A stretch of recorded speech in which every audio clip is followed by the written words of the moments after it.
台中太平有一个农友廖昌忠调整到龙井的产期，互以往到8月才食到龙井，即摆就会当食到，嘛避免龙井伫8月做一届总食有欠工的问题。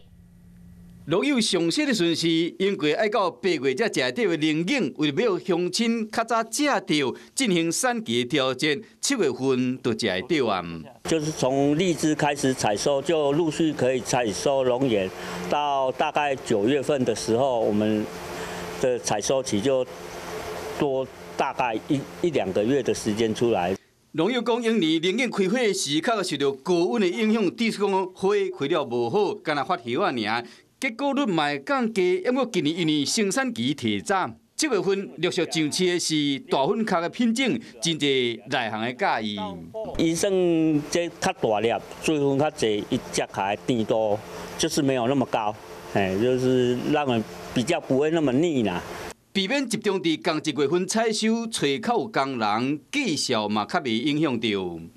Hello， 我是林纯佩。想要掌握最及时的新闻资讯或是体坛动态吗？